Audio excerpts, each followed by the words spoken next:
Hey, what's up everyone? So today I'm reviewing this beauty right here, the Porsche Macan, and I'm going to tell you why it's one of the best SUVs you can buy in the market today. Let's get a closer look.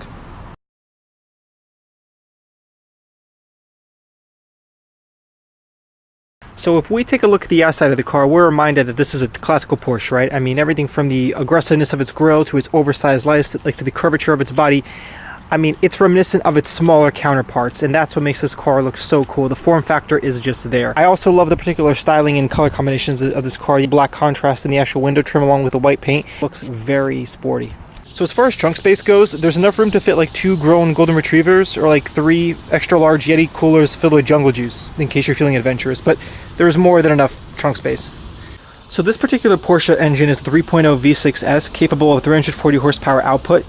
Now, the first thing I noticed when you open up the hood of this car is how clean everything was. I mean, every major component in the engine compartment is covered in some way. You have a larger piece of plastic running from one side of the car to the other in the front, individual covers for the air filters, larger piece of plastic for the left and right sides of the engine. And on top of that, the whole thing is held together by a strut brace that runs from one end here to the other, holding the whole thing firmly as one piece. So it really speaks to the actual design philosophy of Porsche as a whole, that even though the engine is covered 99.9% of the time, when the hood is up, it's still pleasurable to look at, which is pretty amazing. So now let's get a good listen at that classic Porsche exhaust.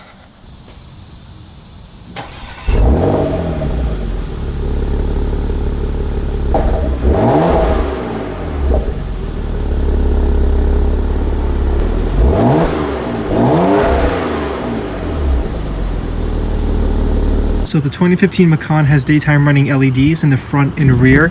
What's interesting to note is that the rear lights take up a small piece of the rear trunk door. In the 2019, there's going to be a running light strip that goes across the distance of the entire door, similar to what's seen in the Panamera. And personally, I think that's a great design choice, and it's going to be a welcome addition to the Macan line. That's something that I'm really excited about.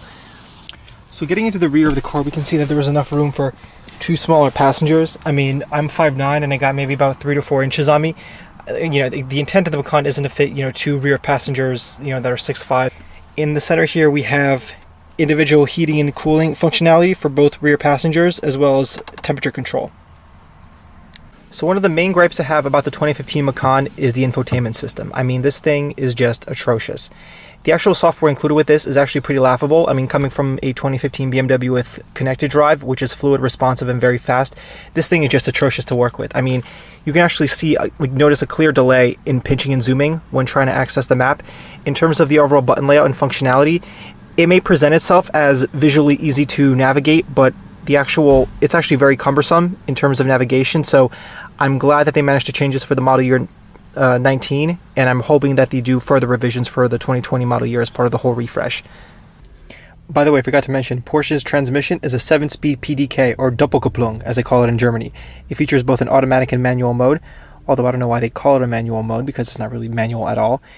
I don't know what Doppelkupplung means. I should look into it. It sounds very military-gradish, as if it came out of Germany in World War II and was slightly refined to make it seem more linguistically pleasant to say in the 21st century. Alright, so we're at Paul Miller Porsche, New Jersey, just setting up some POV shots to show you how this thing really does on the road. So, enjoy! I follow the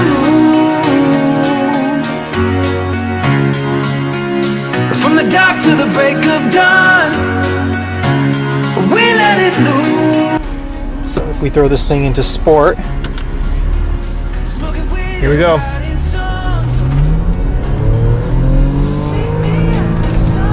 Oh, and we hit that 7,000 RPM mark right there. Well, very responsive starting off.